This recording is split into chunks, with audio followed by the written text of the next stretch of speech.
Paper चुराने वाले बचते रहे, मेहनत करने वाले पीटते रहे। ये कैसा न्याय, ये कैसी रीत। गुनाहगार हंसते रहे, मासूम सिसकते रहे। लेकिन प्रधानमंत्री की हिम्मत होती है या नहीं मुझे मालूम नहीं, लेकिन ये उसके जिम्मेदार है। पैलेट्स का यूज करके उनको मार रहे हैं और हॉस्पिटल में गिरे हैं। किसका आंख गया, किसका कान गया, किसका हाथ गया, किसका पैर टूटा। इसका जिम्मेदार कौन है? इसका जिम्मेदार आप है, होम मिनिस्टर है। आप बंद कमरे में रह के आप सुन रहे होंगे मेरी बात, लेकिन आप बंद कमरे में रह के बहुत दिन छुप नहीं सकते। एक दिन हम बाहर खींच के लाएंगे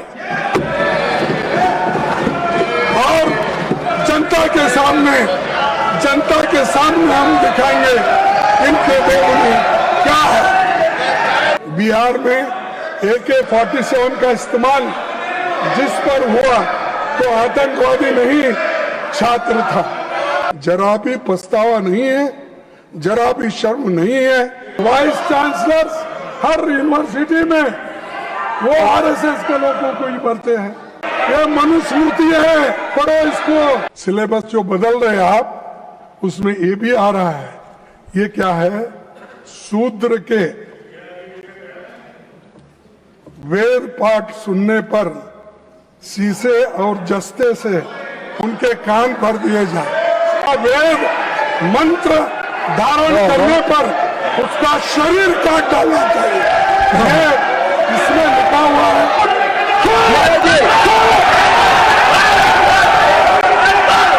इस्तीफा दे अमित शाह साहब, होम मिनिस्टर। सरकार के लोग ठीक से सुने और इसका उत्तर वो ठीक से दे, यही मेरी अपेक्षा है। और आप मुझे डेफिनेटली सपोर्ट करेंगे, ये मेरी आशा है। सर, मैं शुरू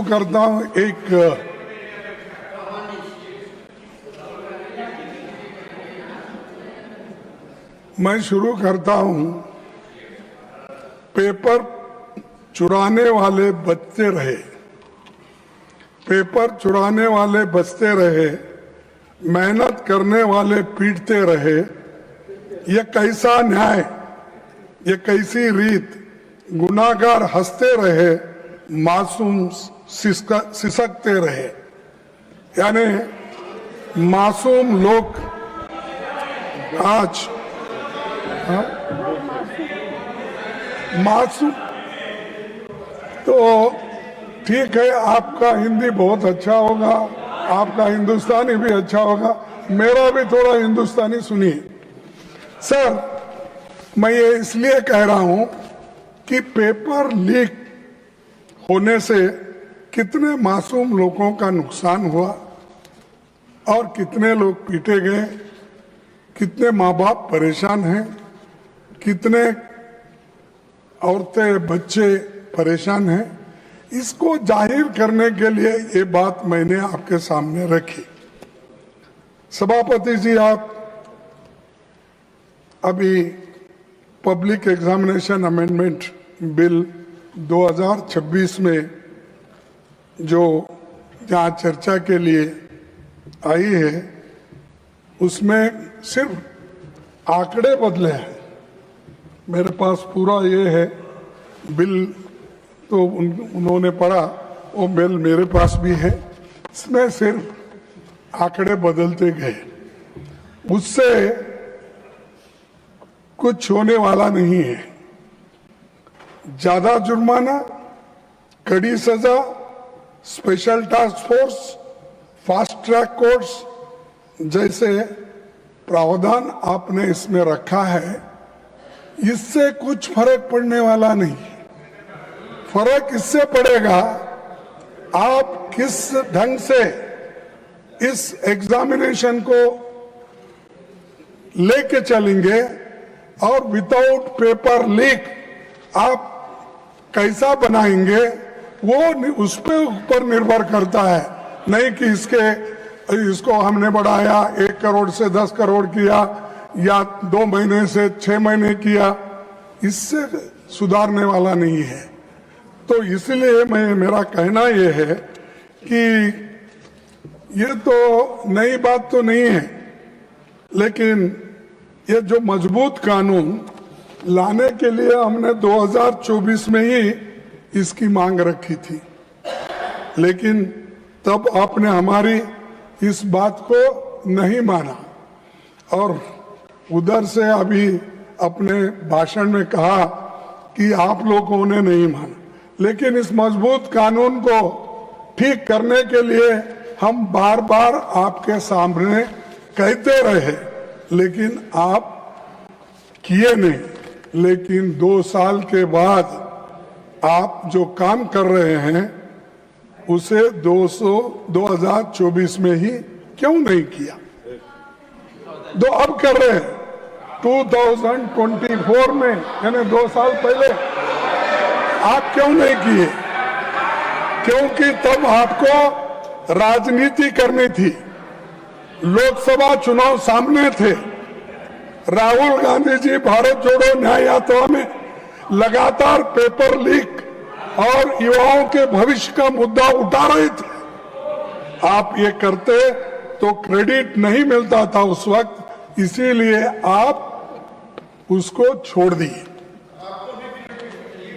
तो उस समय परीक्षा व्यवस्था को सुधारने की बजाय आप जल्दबाजी में ऐसा कानून लाए, जिसे 2 साल में ही आपको संशोधित करना पड़ रहा है।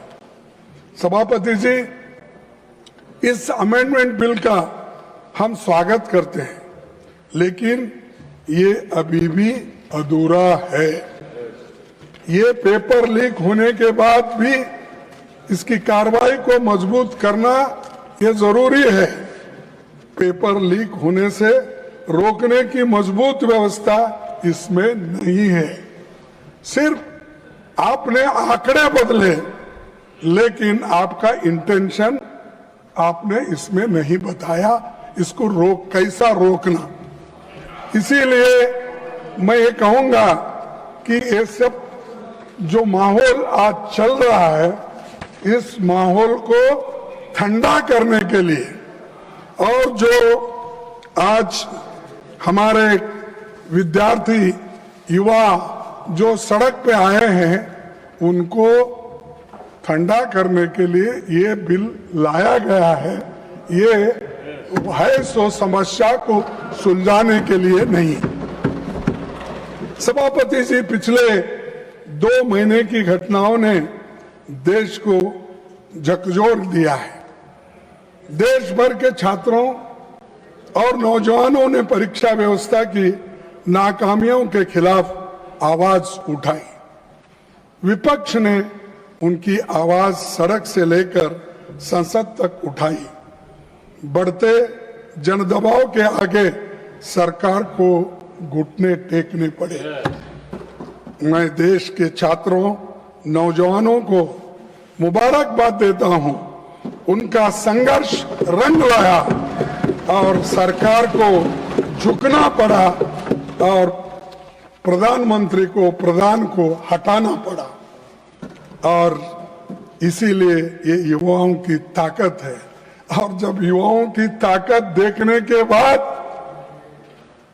हमारे सरकार को भी ये मालूम हुआ, अरे इससे ज्यादा अगर हम कुछ खींचतान करेंगे तो धागा टूट जाएगा और हमारी कुर्सी चले जाएगी। इसीलिए डर के आखिरी में उन्होंने युवाओं का जो डिमांड था उसको माना, लेकिन उसमें यह है, उसके पीछे है कि उनकी कुर्सी बचाने के लिए भी ये काम उन्होंने की,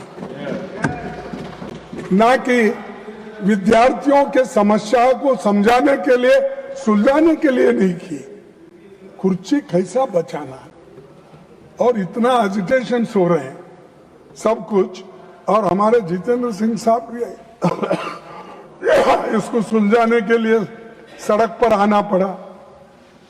उनको भी कहना पड़ा कि नहीं नहीं ये अच्छा नहीं वो ये, क्योंकि उनको भाई कैबिनेट मंत्री बैठे बैठे रहने कमेंट्री कर रहे हैं। मेरे पास भी झुक के एक दिन आएंगे, वो वक्त भी होगा। तो सर प्रधानमंत्री जी, गिरिराज जी प्लीज। सर तो वो समझाने की भी कोशिश करे, आए सब बोले, लेकिन डर इसका था उनको, वो जो सत्याग्रह या वो जो एजिटेशन था राहुल जी ने उस दिन किया, वो एकदम डर गए और डर के बोले कि ये ठीक, इसको आगे बढ़ाना ठीक नहीं है। तब उन्होंने ये तय किया कि प्रधान को हटाया जाए, शिक्षा मंत्री को हटाया। तब ये एक उनका अंदरूनी विचार है, और आप किसी से भी पूछिए, वो दिल में उनके है लेकिन बाहर नहीं बोलते, क्योंकि मोदी जी अपने कुर्सी के लिए ये सब कुछ किए। ये कदम तभी उठाया जब छात्र पेपर लीक, परीक्षा की गड़बड़ियों और संस्थागत नाकामियों की बात कर रहे थे। तब सरकार ने उनकी बात सुनने की बजाय उनको अराजक कहा और हर सवाल को राजनीति से जुड़ा बताकर खारिज कर दिया था। तो ये मैं क्यों कह रहा हूं साहब, जब विद्यार्थी पहले ये पूछे, महीनों से वो लोग वहां सड़कों पे बैठे और महीनों से एजिटेशन कर रहे थे, अपनी बात रख रहे थे, उस वक्त आप क्यों नहीं पूछे? उस वक्त उनके पास क्यों नहीं गए? उनके पास क्यों आप निगोशिएट नहीं करे? बाद में बुला के नड्डा साहब अपने चेंबर में बुला के समझाने के बजाय, जिस दिन वो वहां बैठे थे उसके 2 दिन बाद या 3 दिन बाद अगर आप जाते तो ये समस्या नहीं होती, इतने लोग लाठी नहीं खाते थे, इतने लोग बर्बाद नहीं होते थे, इतने लोग बारिश में नहीं रहते थे। तो ये आपकी वजह से, आपके सरकार की वजह से ये सब भुगतना पड़ा। उसके कारण बीजेपी सरकार है, मोदी जी है, सबसे बड़े हमारे होम मिनिस्टर है अमित शाह साहब, जो दिख रहे ही नहीं। मैं देख रहा हूं, नहीं तो बाकी के छोटे छोटे इश्यू में आके बार बार अपनी बात रखते हैं, हर तरफ घूमते हैं। तो किस तरफ क्यों नहीं घूम रहे मुझे मालूम नहीं। डरे हुए, हाँ, डरे हुए। तो ये प्रधानमंत्री भी मुंह नहीं खोल रहे और हमारे होम मिनिस्टर भी नहीं हो रहे, क्योंकि यहां पर दिल्ली में ही इतनी गड़बड़ हो रही है और आप होम मिनिस्टर हो, लॉ एंड ऑर्डर देखते हो, इतना होने के बावजूद भी, गड़बड़ी होने के बाद आपका मुंह भी नहीं खुल रहा। क्या कोई स्टिच कर दिया क्या? मुंह को बंद कर दिया? बोलना चाहिए था खुलकर। देश का नुकसान होने के बजाय देश के भलाई के लिए आपको बोलना पड़ता है, मुंह खोलना पड़ता है, कभी इंसल्ट भी सहन करना पड़ता है। आप करना पड़ता नहीं, मैं नहीं आऊंगा, मैं नहीं बोलूंगा। अगर आप ऐसा बोलेंगे तो जो सबक स्टूडेंट्स ने तुमको सिखाया है उससे डबल सारे विद्यार्थी और यूथ मिलके एक दिन फिर आपको वो सबक सिखाएंगे। सर 20 जुलाई 2026 को हजारों छात्र शांतिपूर्वक संसद की ओर मार्च कर रहे थे। वे संवाद चाहते थे, लेकिन उन्हें मिला लाठीचार्ज, आंसू gas, water cannons, pellet gun, current वाले बैरिकेड, मेट्रो लाठी में कीले रखकर और रेलवे स्टेशन भी बंद करे और मेट्रोस बंद करे और इंटरनेट बंद करे। ये सब ठप हो गया। ये सब आपने किया। और इससे विद्यार्थी उचक गए, नागरिक भी बहुत इसमें गुस्से में रहे। तो इसीलिए उनको ये एजिटेशन करना पड़ा, लेकिन आप संभाल नहीं सके, शांति से उनसे बात नहीं कर सके। 100 से अधिक छात्र इस एजिटेशन में जो थे वो घायल हो गए और आईसीयू में वेंटिलेटर राम मनोहर लोहिया हॉस्पिटल में पड़े बहुत से, और कई बच्चों को आंखों में वो पैलेट के छर्रे लगे, आंख पे लगे, पीछे लगे। आप सब देखे हैं, सब टीवी में आप बहुत देखते रहते हैं, आप देखे हैं। लेकिन ये देखकर हमको तो शर्म आई, उनको शर्म आया क्या नहीं मुझे मालूम नहीं। जो मुझे शर्म आया, अरे मेरे विद्यार्थी जो गांव से आए, स्टेट से आए, उन बच्चों को पैलेट्स का यूज करके उनको मार रहे हैं और हॉस्पिटल में गिरे हैं। किसका आंख गया, किसका कान गया, किसका हाथ गया, किसका पैर टूटा। इसका जिम्मेदार कौन है? इसका जिम्मेदार आप है, होम मिनिस्टर है। आप बंद कमरे में रह के आप सुन रहे होंगे मेरी बात, लेकिन आप बंद कमरे में रह के बहुत दिन छुप नहीं सकते। एक दिन हम बाहर खींच के लाएंगे और जनता के सामने हम दिखाएंगे इनके दिलों में क्या है।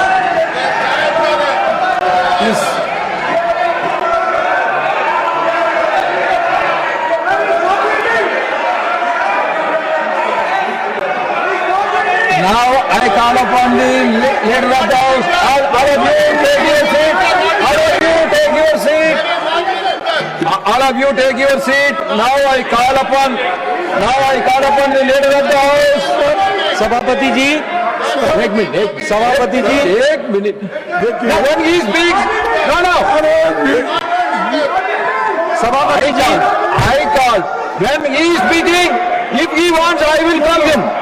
When the leader of the house is speaking, if the leader of the opposition wants to intervene, I will call the leader of the opposition. सभापति जी, yes, सभापति जी, leader of the opposition को हम शांति से सुन रहे हैं और प्रजातंत्र में शांति से सुनना ये हमारी जिम्मेवारी है सरकार की।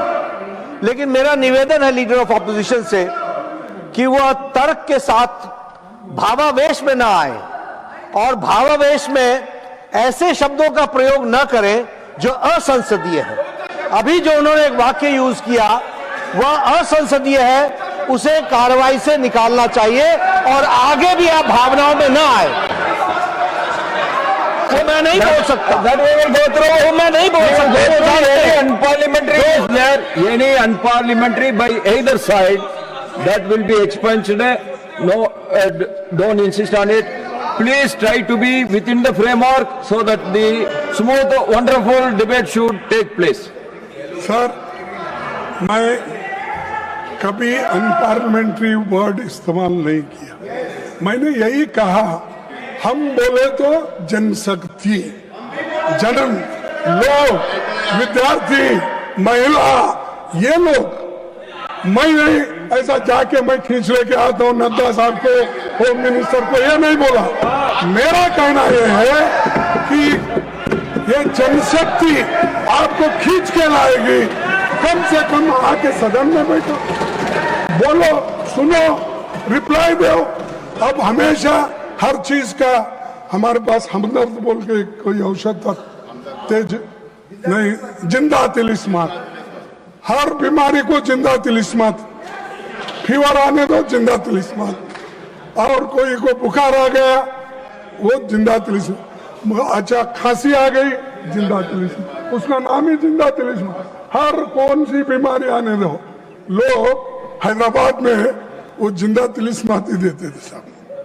तो वैसा इनके पास कोई नहीं, हमेशा जो अपने पोर्टफोलियो के विषय रहते हैं, ठीक है एक आधा बार हमारे स्टेट मिनिस्टर्स उनके तरफ से बोलेंगे, कोई बहुत ही अर्जेंट काम है, ठीक है वो बोलेंगे, लेकिन हमेशा सारी बात नड्डा साहब को लगा देते हैं।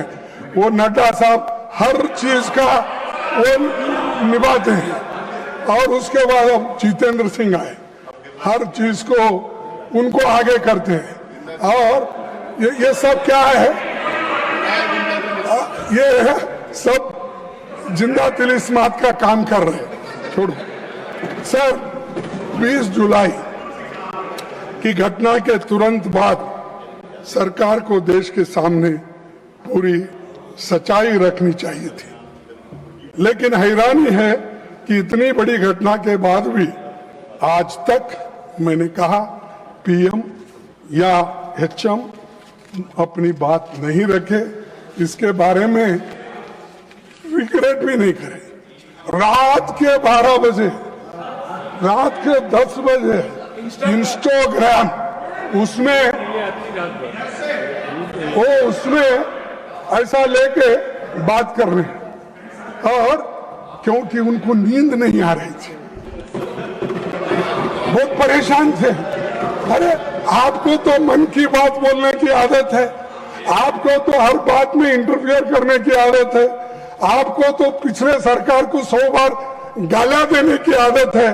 कम से कम बच्चों को एड्रेस करने के लिए आपको समय नहीं मिला, रात के 12 बजे मिला। और दूसरे बात, धन्यवाद वो भी रात के 12 बजे। Thank you friends. ये नए शब्द उन्होंने प्रयोग किए, नहीं तो हमेशा हिंदी में बोलते थे।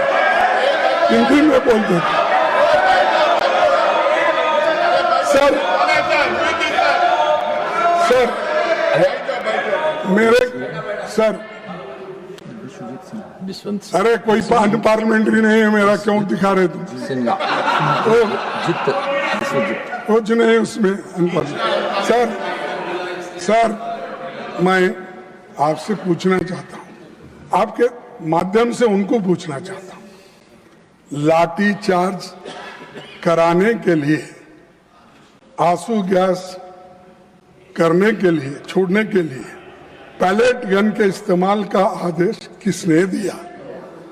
कौन लाठी चार्ज का आदेश दिया, आंसू गैस का दिया, और पैलेट गन का इस्तेमाल करने के लिए आदेश कौन दिया? न आप स्टेटमेंट दे सकते थे, लेकिन आप नहीं, क्योंकि आप होम मिनिस्टर को हिफाजत करना चाहते हैं, लेकिन बहुत दिन हिफाजत नहीं कर सकते। नहीं होता साहब, अगर आदमी झूठ बोलता है तो एक बार उसका बाहर निकलना पड़ेगा बंटवाल। तो इसीलिए आपके लोग आए, सादे कपड़ों में छात्रों को पीटने वाले लोग कौन थे? दिल्ली पुलिस किसके अधीन है? सीआरपीएफ एंड रैपिड फोर्स किसके आदेश पर काम करता है? इस पूरे घटनाक्रम का सर्वोच्च सूत्रधार कौन थे? कौन थे? अच्छा, मुझे मालूम नहीं। देश इन सवालों का जवाब चाहता है। अगर गृह मंत्री इनके जवाब नहीं दे सकते तो उन्हें इस्तीफा देना चाहिए। इन सवालों का जवाब अगर उनके पास नहीं है, अगर वो सफाई नहीं दे सकते यहाँ आकर, वो सदन में आके ही देना, मैं बाहर पूछ रहा हूँ थोड़ी, तो आना और वो देना चाहिए। और खासकर इस कारणों के लिए, इस वजह से वो जिम्मेदार है, उनको इस्तीफा देना चाहिए और प्रधानमंत्री उनको पूछना चाहिए। लेकिन प्रधानमंत्री की हिम्मत होती है या नहीं मुझे मालूम नहीं, लेकिन ये उसके जिम्मेदार है। जो चीजें मैं आपके सामने रखा, अगर वे इस्तीफा नहीं देते तो प्रधानमंत्री को उन्हें पद से हटाया जाना चाहिए और दूसरे बर्खास्त करना चाहिए। यह सिर्फ दिल्ली का मामला नहीं है। बिहार, उत्तर प्रदेश, आसाम में छात्रों पर हुई बर्बरता पर भी केंद्र सरकार चुप क्यों है? बिहार में, बंगाल में, बिहार में AK-47 का इस्तेमाल जिस पर हुआ तो आतंकवादी नहीं, छात्र था। छात्रों पर दमन हुआ, उनको जेल भेजा गया, FIR हुआ, पर किसी की जवाबदेही तय नहीं हुई। क्या सरकार को बच्चों पर हुई इस बर्बरता को लेकर जरा भी पछतावा नहीं है, जरा भी शर्म नहीं है? और मैं ये पूछना चाहता हूं कि ये जो काम हुआ, जिस तरह शिक्षा मंत्री जी इस्तीफे के बाद संसद के परिसर में बहुत पहुंचे तो सत्ता पक्ष ने उनका जैसा स्वागत किया कि कारगिल युद्ध में जीत के आए जैसा उनकी स्वागत। हाँ, और उससे ये संदेश गया कि आप नाकामियों का भी उत्सव मनाते हो। आप नहीं मानते, नड्डा साहब, दिल से आप नहीं मानते, क्या मानते हैं?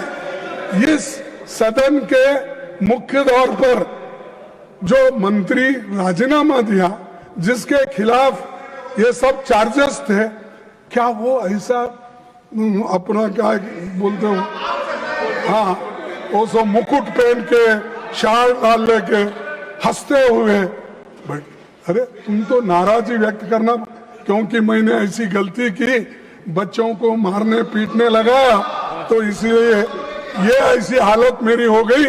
ये पश्चाताप करने के बजाय आपने जो ये अपना जलसा मना रहे। और दूसरी बात, सबसे बड़ा सवाल आज भी वही है। जब जंतर मंतर पर 1 महीने से ज्यादा समय तक शांतिपूर्ण आंदोलन चल रहा था, तब सरकार ने संवाद का रास्ता क्यों नहीं चुना?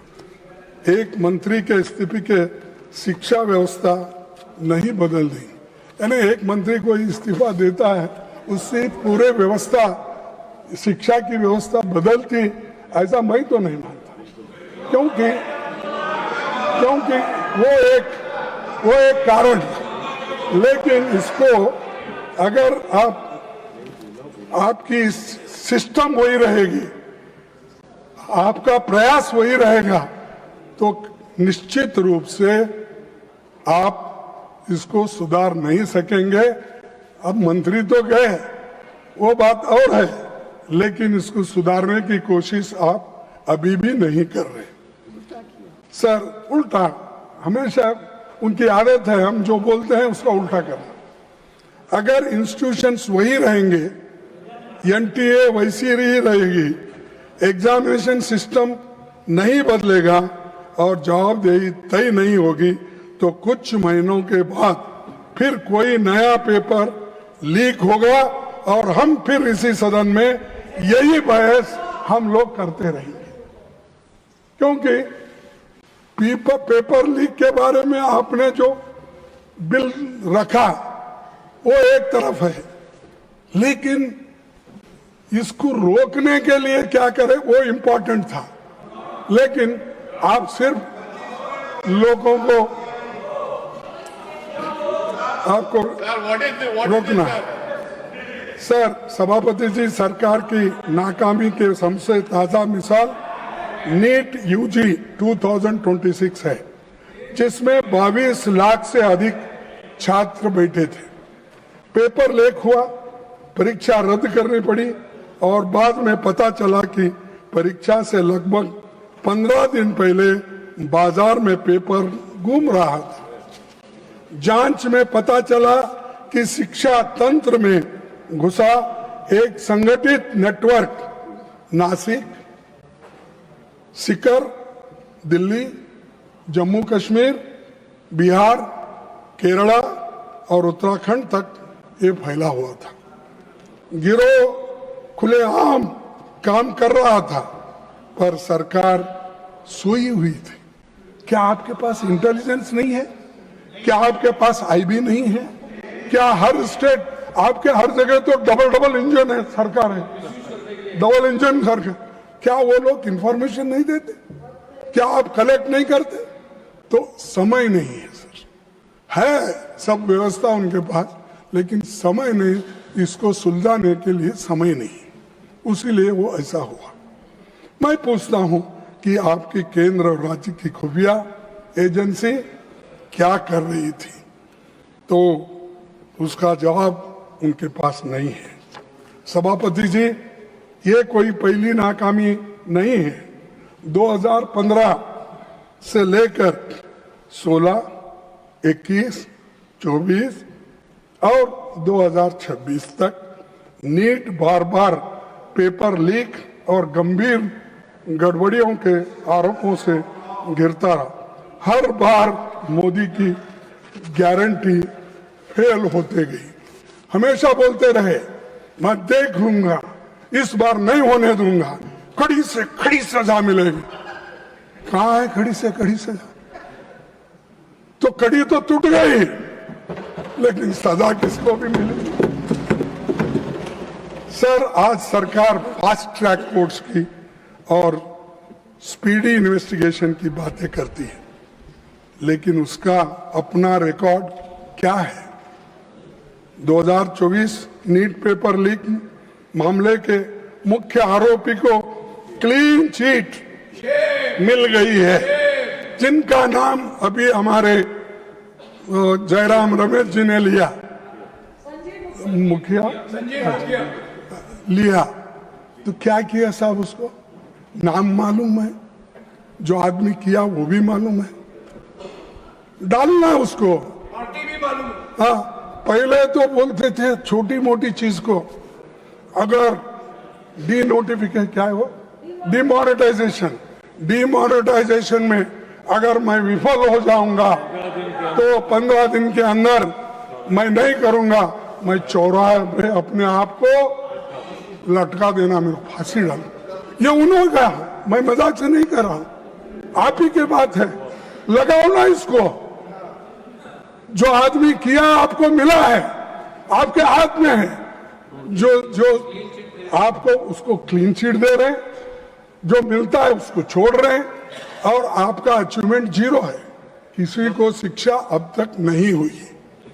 तो सर, 2026 मामले में दिल्ली की फास्ट ट्रैक कोर्ट में सीबीआई समय पर पेश तक नहीं हुई, और पिछले दशक में केंद्र और राज्य की कम से कम 152 परीक्षाएं पेपर लीक के शिकार हो गए।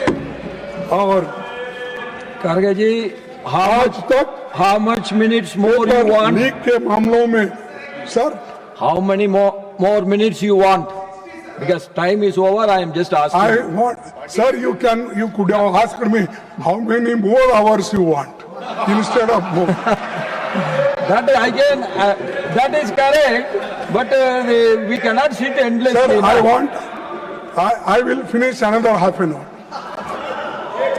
आज तक पेपर लीक के मामले में किसी को सजा नहीं हुई। जब जांच और जस्टिस का यही हाल हो, तो केवल कानून में कड़ी सजा लिख देने से न्याय नहीं मिलेगा। हर लीक लाखों छात्रों को यह संदेश देती है कि उनकी मेहनत की सरकार की निगाह में कोई कीमत नहीं है।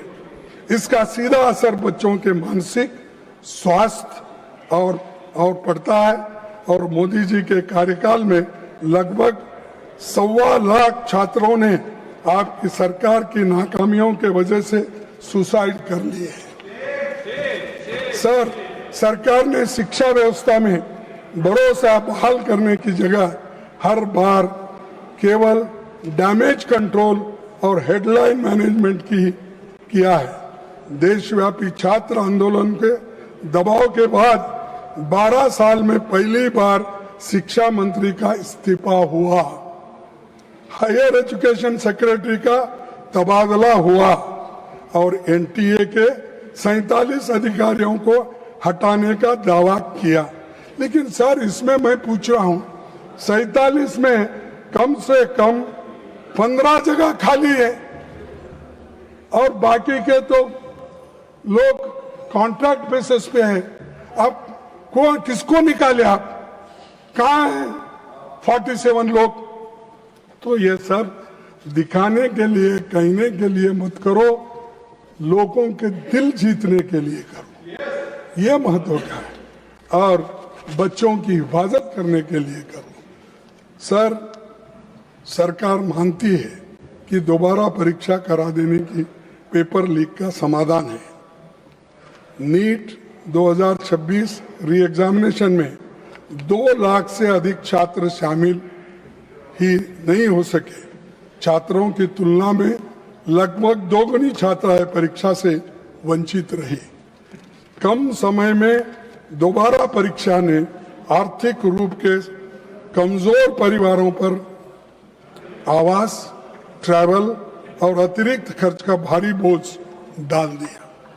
सर, करोड़ों छात्र अनिश्चितता में जी रहे हैं। परीक्षाएं टलती है, पेपर लीक होते हैं, नतीजे देर से आते हैं और भर्तियों का वर्ष तक अटकी रहते हैं। नतीजा ये होता है कि युवाओं का करियर रुक जाता है। कई उम्मीदवारों की उम्र सीमा निकल जाती है। इसीलिए हमारी मांग है कि सभी परीक्षाओं के लिए एक कानूनी रूप से टाइम बॉन्ड एनुअल कैलेंडर बनाया जाए, ताकि सरकार भी समय सीमा के प्रति जवाबदेह हो और छात्रों का भविष्य अनिश्चितता से, भरोसे से न रहे।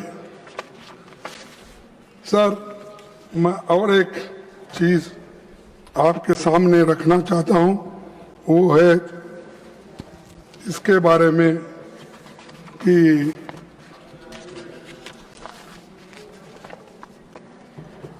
इस शिक्षा व्यवस्था की बीमारी का केवल एक लक्षण है। हर 10 बच्चों में से लगभग 2 बच्चे 10वीं कक्षा तक पहुंच पाते हैं और कक्षा 12 तक आते आते 10 में से लगभग 4 बच्चे रहते हैं। यानी इससे आप अंदाजा लगाइए, 10 में से 4 बच्चे अगर हाई स्कूल तक जाते हैं तो क्या इस शिक्षण का वैल्यू है। और पार्लियामेंट्री स्टैंडिंग कमेटी जो 355 रिपोर्ट के अनुसार लगभग 10 लाख शिक्षकों के पद खाली है। सर, 10 लाख शिक्षकों के पद खाली रख के आप अच्छी शिक्षा देना चाहते हो और आप अपना कल्चर बदलना चाहते हो और आप अपना देश का भविष्य, विकास बनेगा। कहाँ है विकास तुम्हारा?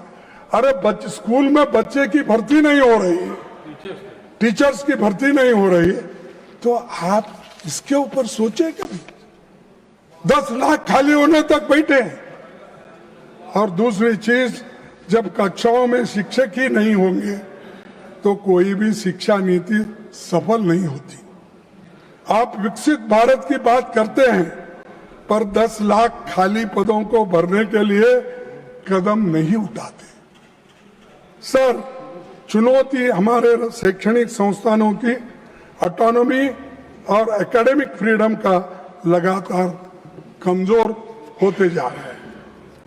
विश्वविद्यालय सिर्फ डिग्री देने की जगह नहीं होती, वे नए विचारों, साइंटिफिक टेम्पर, शोध, स्वास्थ्य, बहस के केंद्र होते हैं। तो वे संकीर्ण सोच, अंधश्रद्धा या किसी एक विचारधारा को थोपने की जगह नहीं होती। लेकिन मोदी साहब आज आरएसएस के लोगों को मैं उसको भर्ती करके वाइस चांसलर आरएसएस पूछ के करते हैं।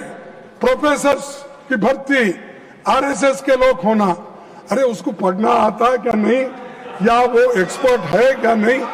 दूसरे कौम के कोई लड़के नहीं है, कोई प्राध्यापक नहीं है, सिर्फ आरएसएस अटैच्ड लोग विश्वविद्यालय में भर्ती होते हैं। और वाइस चांसलर्स हर यूनिवर्सिटी में वो आरएसएस के लोगों को ही भरते हैं। और इससे क्या हो रहा है, अच्छी सरकार की छवि अच्छी नहीं बन रही है। करीब What point of order? What point of Kotari order you are? Commission Please, Kotari please commission take ने the ये कहा rule. कि जीडीपी का 6% एजुकेशन पे खर्च करना चाहिए, लेकिन आज हम 3% खर्च करते हैं। इस यानी 6% खर्च करना ये रिपोर्ट कहता है, लेकिन सरकार अब तक 3% खर्च कर रही है। इससे शिक्षण का सुधार होता है, बच्चों को शिक्षक मिलते हैं। अरे थोड़ी तो आप इसे ध्यान दो ना। और दूसरी चीज इसी का नतीजा है कि शिक्षा एक बड़ा कारोबार बन चुका है और प्राइवेट इंस्टीट्यूशंस सब खुल रहे हैं। उसके वजह से गरीब के बच्चे तंग और तबाह हो चुके हैं।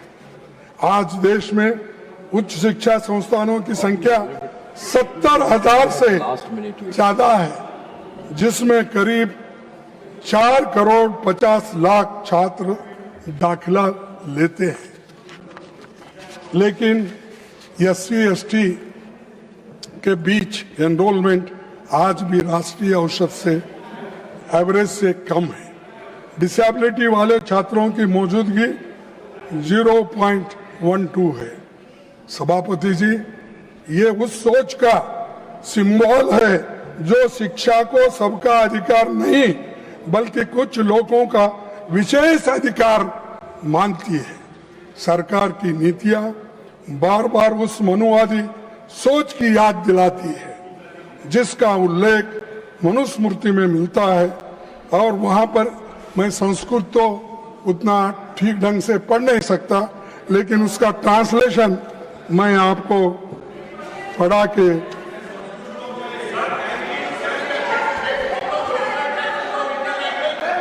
Let him speak. Please take your seat. Banshuji, please take your seat. Let him speak. If any objection is there, then we will look into it. अच्छा, ओरिजिनल टेस्ट के लिए लो बुक लो, मैं उसका ट्रांसलेशन करूं। ये पढ़ो इसमें। आप तो अरे आप तो Pawan Kiraji, you take your seat. ये मनुस्मृति है, पढ़ो इसको, मैं देता हूं मैं आपको। तो इसीलिए Pawan Kiraji, please take. Sir, Your member is shouting. No, When your leader is speaking, why you are shouting? आप इतना मेरे को टाइम दे रहे, धन्यवाद करने के बाद इंटरफियर कर रहे उनको। सर, आप भी सुनने लायक है, आपको भी सुनना जरूरी है, क्योंकि आप I can give you more time also, but you don't like late night speeches. That's why I want to curtail you. Sir 1 minute. Sir, अरे उस विधायक की बात ही कर रहा हूं। हर चीज आपको बताया, नंबर बताया, टीचर्स के नंबर बताया, सिलेबस बताया। और एक बात बता दो, आप शिक्षा में सुधार लाना चाहिए, सबको समान और न्यायपूर्ण शिक्षा देंगे। और आपका यह भी कहना है कि जो विश्वविद्यालय है उसमें अच्छे अच्छे टीचर्स डालना है, अच्छे वाइस चांसलर आना है। लेकिन उसमें ये भी आ रहा है, सिलेबस जो बदल रहे आप, उसमें ये भी आ रहा है। ये क्या है, शूद्र के वेद पाठ सुनने पर शीशे और जस्ते से उनके कान भर दिए जाए। वेद के अक्षर का उच्चारण करने से, सर, वेद के अक्षर का उच्चारण करने पर उसकी जीभ काट ली जाए तथा वेद मंत्र धारण करने पर उसका शरीर काट डालना चाहिए। ये इसमें लिखा हुआ है, इसमें लिखा हुआ है, इसमें लिखा हुआ है। Mallikarjun Kharge ji, Manusmriti has to do with this bill anything? No, whether this Manusmriti is having anything to do with These this are bill? the RSS syllabus. This is coming in the university, No. high school, all that. Sir, Please conclude your speech, please. मैं आपसे Please यही take your निवेदन seat. करूंगा। I'm going to call. ऐसे विचार Please take your seat. Please ऐसे take. विचारों को Yes, I understand you. Please take your seat. और वैज्ञानिक Please विचारों take को your seat. हटाया जाए।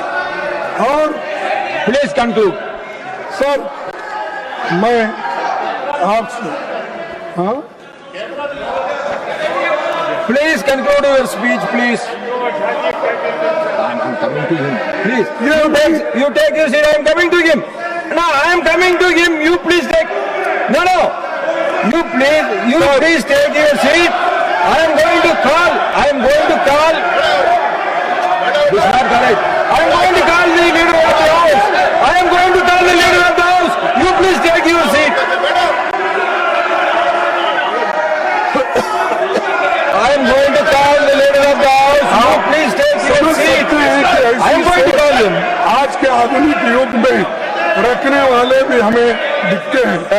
इनके पैरोकार Kharge ji, you दिखते please हैं। conclude your तो speech, दुनिया please. क्या सोचती होगी? सभापति जी, यूपीए सरकार ने I am going to call the leader of the house. You please take your seat. I am going to call him now. I am going to call him now. You please take your छीन seat. ले रहे हैं। Please Shrimati conclude. Sonia Gandhi ji के Kharge ji, please तो conclude. UPA सरकार ने compulsory education के लिए और राइट टू एजुकेशन के लिए Kharge ji, you are a minister. You please take your seat. I am going to call him. I am going to call the leader of the house. You please take your seat. Kharge ji, please conclude. Please conclude.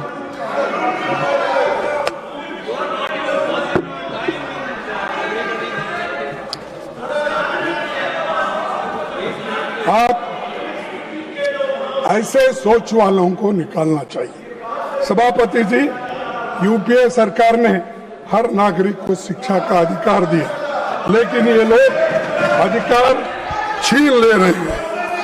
और मैं Please conclude. Kharge ji, please conclude. Now already 15 minutes. अरे तुम्हारे वजह से खराब हो रहा है। Kharge ji.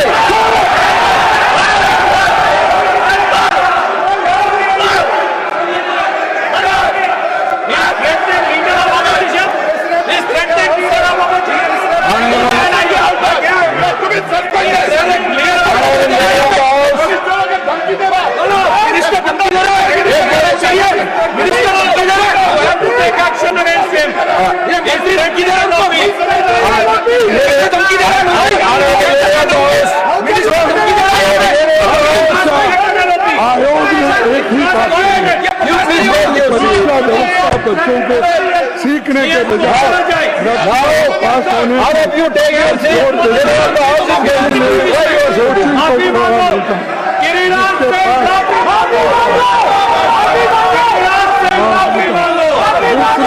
Conclude.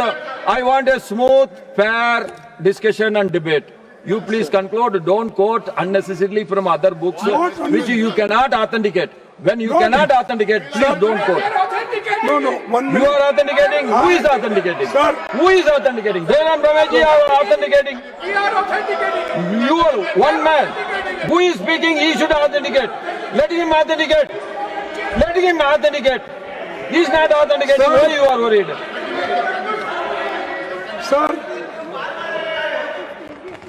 Sir, Please be specific to this subject. You want to improve the law, you tell me something so that I can request the treasury bench to include that. Kindly, we all are worried about paper leakage. That is affecting the future of every Sir. youngster. That is the feeling of everyone. You please you please be positive, constructive, and you put your arguments. Sir देखिए मैं आपका धन्यवाद करता हूं, लेकिन मैं जो Banaras university में पब्लिश हुई किताब को रेफर करते हुए और गौतम ऋषि ने जो बोला है वो मैं यहाँ पर रखा। There are so many books from so many universities. ठीक है। Whether we can authenticate everything. We can. You play, we cannot now. So I am Okay. requesting you please stick on to the Yes. subject Sir. of the bill. सरकार Please, का ये please दायित्व take your seat. ऐसा Sarvaji, नीति please take your seat. और कारोबारी Please take माहौल तैयार करना है जो निवेश को आकर्षित करे। निवेश तभी देश के युवाओं के लिए सार्थक होगा जब वो बड़े बड़े पैमाने पर गुणवत्तापूर्ण रोजगार पैदा करे। इसीलिए हम मांग करते हैं कि सरकार संसद के सामने एक नेशनल यूथ एम्प्लॉयमेंट स्ट्रैटेजी पेश करे।